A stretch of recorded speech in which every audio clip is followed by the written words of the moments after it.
Hello everyone, welcome back to ഇജുവാല 2.0. +2 economics Christmas പരീക്ഷയ്ക്ക് പഠിക്കേണ്ട മാക്രോ എക്കണോമിക്സിനെ കുറിച്ചിട്ടാണ് നമ്മൾ ഇന്നത്തെ വീഡിയോ. അതായത് മാക്രോ എക്കണോമിക്സിൽ എത്ര പാഠം എങ്ങനെ പഠിക്കാം, തിയറീസ് ആണോ പ്രോബ്ലംസ് ആണോ കർവ് ആണോ കൂടുതലുള്ളത് പഠിക്കാനായിട്ട്, ഇമ്പോർട്ടൻ്റ് ഏതാണ്, സ്കിപ്പിംഗ് ആക്കാൻ പറ്റിയത് ഏതാണ് അല്ലേ? ഒരുപാട് പേര് ചോദിക്കുന്നത് ഇത് പഠിക്കേണ്ടാത്ത വല്ല വിഷയങ്ങളുണ്ടോ, അതായത് നമുക്കൊരു പാഠത്തിൽ ഇത്ര ഭാഗമൊന്നും പഠിക്കണ്ട, അത് പറയുന്ന വല്ല വിഷയം ഉണ്ടെന്ന് ചോദിക്കുന്നുണ്ട്. അപ്പോൾ അവർക്കൊക്കെയുള്ള വീഡിയോ ആണിത്. മാക്രോയില് ഇത്രയും പഠിച്ചു കഴിഞ്ഞാൽ ജയിക്കാൻ പറ്റുമോ എന്നുള്ള കുട്ടികളും ചോദിക്കുന്നുണ്ട്. മൈക്രോയും മാക്രോയും ചേർന്ന് നമുക്ക് 80 മാർക്കിൻ്റെ ക്വസ്റ്റ്യൻ ആണ് ഉണ്ടാവുക, ക്വസ്റ്റ്യൻ പേപ്പർ. ആ 80 മാർക്കിൽ മാക്രോയുടെ ഇമ്പോർട്ടൻസ് എന്താണ്, ഇതൊക്കെയാണ് നമ്മൾ ഇന്നത്തെ വീഡിയോ. അപ്പോൾ അതിന് മുന്നേ നമ്മുടെ ചാനൽ ആദ്യമായിട്ടാണ് നിങ്ങൾ കാണുന്നത് എങ്കിൽ ലൈക്ക് ചെയ്യുക, ഷെയർ ചെയ്യുക, നിങ്ങളുടെ ഫ്രണ്ട്സിനൊക്കെ ഒന്ന് അയച്ചു കൊടുക്കുക, മാക്സിമം സപ്പോർട്ട് ചെയ്യുക. ഓക്കെ, അപ്പോൾ നമുക്ക് ഡയറക്റ്റ് ആയിട്ട് വീഡിയോയിലേക്ക് തന്നെ കിടക്കാം.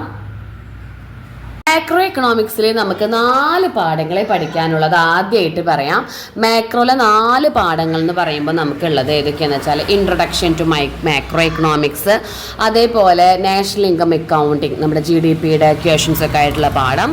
മൂന്നാമതായിട്ട് നമുക്ക് നമ്മുടെ മണി ആൻഡ് ബാങ്കിങ്, അതായത് money, banking, commercial bank, function, full complete theory പാഠമാണ്. നാലാമതായിട്ട് ഇൻകം ഡിറ്റർമിനേഷൻ എന്ന് പറയുമ്പോൾ കുഞ്ഞു പാഠമാണ്, പക്ഷേ കുറച്ച് കോംപ്ലിക്കേഷൻ ആണ് ആ പാഠത്തിൽ. അപ്പോൾ ഇത്രയും 4 പാഠങ്ങളെ നിങ്ങൾക്ക് പഠിക്കാനുള്ളൂ. ആദ്യമായിട്ട് തന്നെ പറയട്ടെ, ഈ 4 പാഠങ്ങൾ നല്ല രീതിയിൽ പഠിച്ചാൽ നിങ്ങൾ മൈക്രോ പഠിക്കേണ്ട ആവശ്യമില്ല. ജയിക്കാൻ നിങ്ങൾക്ക് ഇത് മതി. അത്യാവശ്യം ജയിക്കാനുള്ള ടോപ്പിക്സ് ഒക്കെ അതിൽ എടുക്കുന്നുണ്ട്. പിന്നെ എല്ലാതും തിയറിയും ഇതും ആകുമ്പോൾ നമുക്ക് ബോറടിക്കും അല്ലേ? അപ്പോൾ മൈക്രോത്തെ കുറച്ച് കർവുകളും കുറച്ച് പ്രോബ്ലംസിന് നമുക്ക് ഇങ്ങോട്ട് കൊണ്ടുവരാം. അങ്ങനെ മൈക്രോയും മാക്രോയും കൂടി കലർത്തിയിട്ട് നിങ്ങൾ പഠിക്കുകയാണ് ഏറ്റവും ബെറ്റർ. അത് മിസ് എപ്പോഴും പറയുന്ന ഒരു കാര്യമാണ്. മൈക്രോയിൽ കുറച്ച് എളുപ്പമുള്ള കാര്യങ്ങൾ എടുക്കുന്നുണ്ട്. ആ എളുപ്പമുള്ള കാര്യങ്ങൾ മാക്രോയിൽ കുറച്ച് തിയറി എടുക്കുന്നുണ്ട്. ആ തിയറി നിങ്ങൾ ഇതിന് എടുക്കുക. അപ്പം നിങ്ങൾക്ക് ഏകദേശം ഒരു 60-50 മാർക്കൊക്കെ കിട്ടും.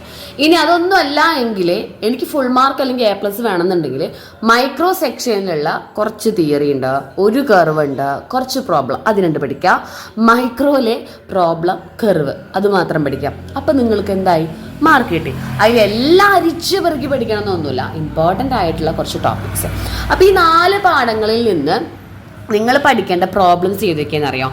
നമ്മൾ പ്രോബ്ലംസ് മാത്രമായിട്ടൊരു വീഡിയോ ചെയ്യും, അതായത് ക്വസ്റ്റ്യൻ ആൻസർ മാത്രമായിട്ട് നമ്മൾ ചെയ്യും കേട്ടോ.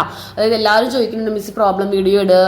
ഇപ്പോൾ അക്കൗണ്ടൻസി ആണെങ്കിലും എല്ലാ സബ്ജക്റ്റും നമ്മൾ എന്ത് ചെയ്യുന്നുണ്ട്, നിങ്ങൾക്ക് ചെയ്യേണ്ട പ്രോബ്ലം മിസ് ഒരു ക്വസ്റ്റ്യൻ എഴുതിയിട്ടുണ്ടാവും, അതെങ്ങനെയാണ് ചെയ്യാമെന്ന് മിസ് ഹാൻഡ് റിട്ടൺ ആയിട്ട് തന്നെ നിങ്ങൾക്ക് ലൈവായിട്ട് നിങ്ങൾക്ക് ചെയ്ത് കാണിക്കുന്നുണ്ട്. ആ വീഡിയോ നമുക്ക് വരും വൈകാതെ. പക്ഷെ അതിന് മുന്നേ നിങ്ങൾ ചെയ്യേണ്ടത് എന്താണെന്നറിയോ, ഈ തിയറി ഒക്കെ ഒന്ന് പഠിച്ച് സെറ്റാക്കി വെക്കുക. അല്ലാതെ ഇപ്പം തന്നെ നിങ്ങൾ പ്രോബ്ലംസിന് ആലോചിച്ചിട്ട് അയ്യോ പ്രോബ്ലംസ് അങ്ങനെ ആലോചിക്കരുത്. ഇപ്പൊ പറഞ്ഞ കുറച്ച് തിയറീസ് ഒക്കെ ഉണ്ടല്ലോ, കഴിഞ്ഞ വീഡിയോസിലൊക്കെ കണ്ടവര് മിസ്സിന് മെസ്സേജ് അയക്കുന്നുണ്ട്, പേഴ്സണലി മെസ്സേജ് അയക്കുന്നുണ്ട്.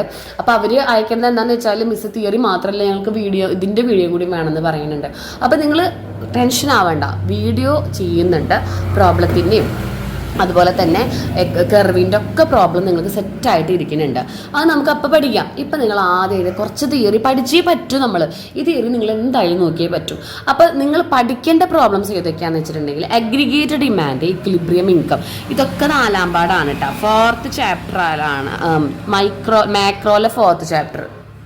4ാം പാഠത്തിലുള്ള അഗ്രിഗേറ്റ് ഡിമാൻഡ് കണ്ടുപിടിക്കുക. 2 സെക്ടർ മോഡലിൻ്റെ ഇക്വിലിബ്രിയം, ഇൻകം, Y* കണ്ടുപിടിക്കുക. അഗ്രിഗേറ്റ് ഡിമാൻഡ് നമ്മൾ എങ്ങനെയാണ് കണ്ടുപിടിക്കുക, C* + I* + CY.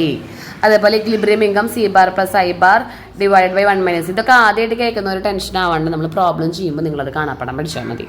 ഓക്കെ, പിന്നീട് നമുക്കൊരു ടേബിൾ വരും. ആ ടേബിളിൽ MPC, APC, MPS, APS, YSC എന്ന് വെച്ചാൽ എന്താ, ഇൻകം, കൺസംഷൻ, സേവിങ്സ്, ഇതൊക്കെ ആയിട്ട് നമുക്കൊരു ടേബിളും പ്രൊവൈഡ് ചെയ്യും. ആ ടേബിൾ നിങ്ങൾ കംപ്ലീറ്റ് ചെയ്യണമെങ്കിൽ ഇതിൻ്റെ ഒക്കെ ഇക്വേഷൻസ് നമുക്ക് എന്താവണം, അറിഞ്ഞിരിക്കണം. ഈ ഇക്വേഷൻസ് അറിയാതെ നമുക്കൊന്നും ചെയ്യാനായിട്ട് പറ്റൂല.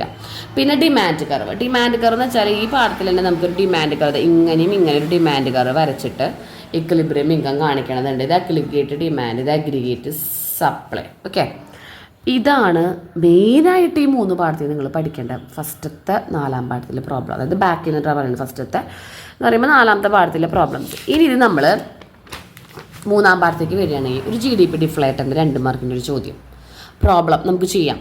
പിന്നെ GDP 3 മെത്തേഡിൽ കണ്ടുപിടിക്കാം. 3 മെത്തേഡ് എന്ന് വെച്ചാൽ നിങ്ങൾ ആ GNP, FC, GDP, MC അതൊന്നല്ല പറയുന്നത്.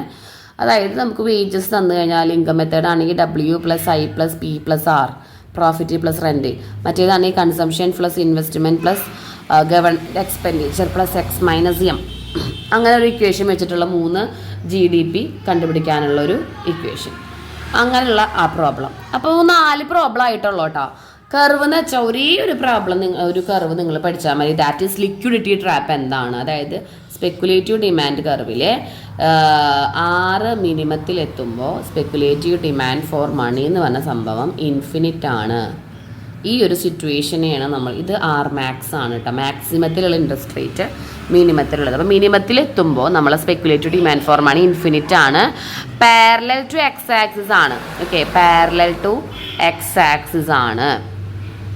ആ ഒരു കർവാണ് ലിക്വിഡിറ്റി ട്രാപ്പ്. ഇത് മാത്രം മാക്രോന്ന് പഠിച്ചാൽ മതി. അപ്പം മാക്രോന്ന് നിങ്ങൾ എന്തൊക്കെ ഇപ്പോൾ പഠിച്ചു കഴിഞ്ഞു? പ്രോബ്ലംസ് പഠിച്ചു, ഒരേ ഒരു കർവ് ഉണ്ടായിരുന്നു, ആ കർവും പഠിച്ചു. ഓക്കെ, ഇനി നമ്മൾ തിയറീസ് എന്ന് പറയുമ്പോൾ നല്ല ഇമ്പോർട്ടൻ്റ് ആയ തിയറീസ്. നല്ല ഇമ്പോർട്ടൻ്റ് എന്ന് പറയുമ്പോൾ നിങ്ങളിത് പഠിച്ചേ പറ്റൂ. പാസ്സാവണോ പഠിക്കുക, ഡബിൾ പാസ് വേണോ പഠിക്കുക, A+ വേണോ ഇത് പഠിക്കുക, ഫുൾ മാർക്ക് വേണോ പഠിക്കുക. എന്താണ് 8 മാർക്കിനും 6 മാർക്കിനും മാക്രോന്ന് നിങ്ങൾ പഠിക്കേണ്ടത് ഇത്ര മാത്രമാണ്. 8 മാർക്കിനും 6 മാർക്കിനും 2 മാർക്ക് 3 മാർക്ക് മിസ് ഉൾപ്പെടുത്തിയിട്ടില്ല കേട്ടോ. കാരണം എന്താണെന്നറിയോ, ആ 2 മാർക്ക് 3 മാർക്ക് കുഞ്ഞു കുഞ്ഞു സാധനങ്ങളാണ്. നമുക്ക് ഇനി ലാസ്റ്റ് എക്സാമിൻ്റെ തലേദിവസം ഒരു 25 ചോദ്യങ്ങൾ എന്നൊക്കെ പറഞ്ഞിട്ട് നമുക്ക് പഠിക്കാം. ഓക്കെ, അപ്പോഴേക്കും നിങ്ങൾ ഈ 8 മാർക്ക് 6 മാർക്കൊക്കെ സെറ്റാക്കി വെക്കാം. ഇവിടെ ആദ്യം നിങ്ങൾ പഠിക്കേണ്ടത് മൂന്നാമത്തെ പാഠമാണ്. മൂന്നാമത്തെ പാഠം മണി ആൻഡ് ബാങ്ക്. അവിടെയുള്ള 3 questions: functions of RBI, functions of money, functions of commercial bank. ഈ ഫങ്ഷൻസ് ഓഫ് RBIയുടെ കൂടെ അതിൻ്റെ പോളിസി ഇൻസ്ട്രുമെൻറ്റും കൂടി നമുക്ക് പഠിക്കാം. അത് രണ്ടും കൂടി ഒരുമിച്ച് 8 മാർക്കിന് അങ്ങോട്ട് പഠിക്കുക. നമ്മൾ കഴിഞ്ഞ വീഡിയോയിൽ ചെയ്തിരുന്നു. ഇതറിയാത്ത കുട്ടികൾ എന്താ ചെയ്യാന്നറിയോ, ഡിസ്ക്രിപ്ഷൻസിൽ ലിങ്ക് കൊടുത്തിട്ടുണ്ട്. മിസ് 8 മാർക്കിന് നിങ്ങൾ പഠിക്കേണ്ടതെന്ന് പറഞ്ഞിട്ട് ലിങ്ക് കൊടുത്തിട്ടുണ്ട്. അതിൽ പോയി നോക്കിയാൽ ഇത് 3 അതിൽ നമ്മൾ പറഞ്ഞു തരുന്നുണ്ട്. നിങ്ങൾക്ക് ടെക്സ്റ്റ് വൈസ് എങ്ങാനും പഠിക്കാം. ഓക്കെ, പിന്നെ നിങ്ങൾ പഠിക്കേണ്ടത് നാഷണൽ ഇൻകം കണ്ടുപിടിക്കാനുള്ള 3 methods of calculate national income. ആ 3 മെത്തേഡ് എന്ന് പറഞ്ഞാൽ product method, income method, expenditure method. അത് ഇക്വേഷൻ ചെയ്താൽ ഒരു 2-3 സെൻറ്റൻസ് എക്സ്പ്ലെയിൻ ചെയ്യുക. അങ്ങനെയാണ് കേട്ടോ നമ്മൾ പറയുന്നത്. അല്ലാതെ വേറെ ഒന്നുമല്ല, പാഠം വൈസ് ഒന്ന് ഇക്വേഷൻ എഴുതിയിട്ട് എഴുതാം. പിന്നെ സ്റ്റോക്ക് ആൻഡ് ഫ്ലോ തമ്മിലുള്ള ഡിഫറൻസ് ഒരു 2-3 സെൻറ്റൻസ് പഠിക്കാം. 3-4 മാർക്കിനെങ്കിലും പഠിക്കണം സ്റ്റോക്ക് ആൻഡ് ഫ്ലോ തമ്മിലുള്ള ഡിഫറൻസ്. പിന്നെ സർക്കുലർ ഫ്ലോ ഓഫ് ഇൻകം എന്താണെന്ന് ഒരു 5 മാർക്കിന് പഠിക്കുക. വരയ്ക്കാൻ പഠിക്കണം. സർക്കുലർ ഫ്ലോ ഓഫ് ഇൻകം എന്താണ്, അതേപോലെ തന്നെ അതിലെ 2 തരം മാർക്കറ്റ് ഉണ്ടോ, 2 തരം ഫ്ലോകളുണ്ടോ, അതൊക്കെ എടുത്ത് എഴുതാനായിട്ട് പഠിക്കണം. ഇത്രയാണ് 6 മാർക്കിന് 5 മാർക്കിന്. ഇത് കൂടാതെ നിങ്ങൾ പഠിക്കുക ഫസ്റ്റ് ചാപ്റ്ററിൽ നിന്നുള്ളത് എന്താണെന്ന് വെച്ചാൽ എമർജൻസ് ആണ്. അതായത് ആദ്യം ഇതൊക്കെ പഠിച്ചിട്ട് എമർജൻസ് ഓഫ് മാക്രോ ഇക്കണോമിക്സിൻ്റെ എമർജൻസ്. അതേപോലെ തന്നെ പിന്നെ പഠിക്കേണ്ട എന്താണെന്ന് വെച്ചിട്ട് ഇപ്പോൾ എമർജൻസ് ഓഫ് മാക്രോ എക്കണോമിക്സ് കഴിഞ്ഞു. അത് കഴിഞ്ഞാൽ നിങ്ങൾ സ്പെക്കുലേറ്റീവ് ഡിമാൻഡ് ഫോർ മണി എന്താണെന്ന് 3-ാം പാഠത്തിൽ നിന്ന് നന്നായി പഠിക്കേണ്ടതായിട്ടുണ്ട്. പിന്നെ M1, M2, M3 ഇതൊക്കെ ആ കാര്യങ്ങൾ കഴിഞ്ഞിട്ട് നിങ്ങളിതൊക്കെ 4 മാർക്ക് 3 മാർക്കാണ്. ഇതൊക്കെ M1, M2, M3, M4 അതങ്ങനെ പഠിക്കുക. പിന്നെ GDPയും വെൽഫെയറും തമ്മിലുള്ള ബന്ധം എന്താണ്, ഇതൊക്കെയാണ് പിന്നീട് നമ്മൾ പഠിക്കേണ്ട 3-4 മാർക്കിൻ്റെ പ്രോബ്ലംസ്. ഓക്കെ, അപ്പം അതുകൊണ്ട് നിങ്ങൾ എന്ത് ചെയ്യുക, മാക്രോ ഇക്കണോമിക്സിനെ കുറിച്ചിട്ട് ടെൻഷൻ അടിക്കണ്ട, ഇത്ര മതി. അപ്പോൾ ഈ 2 മാർക്കിന് മുന്നേ നിങ്ങൾ മാക്രോ ഇക്കണോമിക്സിൽ 6 മാർക്ക് പഠിക്കുക. പ്രോബ്ലംസ് നമ്മൾ ഓൾറെഡി വീഡിയോ ചെയ്യും, പഠിക്കേണ്ടവർ പഠിക്കുക. അതേപോലെ തന്നെ എക്കണോമിക്സിൽ ഇപ്പോൾ മാക്രോ സെക്ഷൻ എങ്ങനെയാണ്, നമ്മൾ മൈക്രോ മാത്രം വീഡിയോ ചെയ്യുന്നുണ്ട് ഓരോ പാഠങ്ങളും. ഓരോ പാഠം എങ്ങനെയാണ് നമ്മൾ ചെയ്യുന്നുണ്ട്. അപ്പോൾ ആ പാഠം നിങ്ങൾക്ക് ഒട്ടും അറിയില്ല എങ്കിൽ എന്ത് ചെയ്യുക, ഇമ്പോർട്ടൻ്റ് ആയത് മാത്രം പഠിക്കാം. ഓക്കെ, അപ്പോൾ നിങ്ങൾക്ക് വീഡിയോ ഹെൽപ്ഫുൾ ആയെന്ന് വിചാരിക്കുന്നു. വീഡിയോ ഹെൽപ്ഫുൾ ആയി എങ്കിൽ ലൈക്ക് ചെയ്യാനും ഷെയർ ചെയ്യാനും നിങ്ങളുടെ ഫ്രണ്ട്സിനൊക്കെ ഒന്ന് അയച്ചു കൊടുക്കാനും മറക്കരുത്. Okay dear student, thank you so much.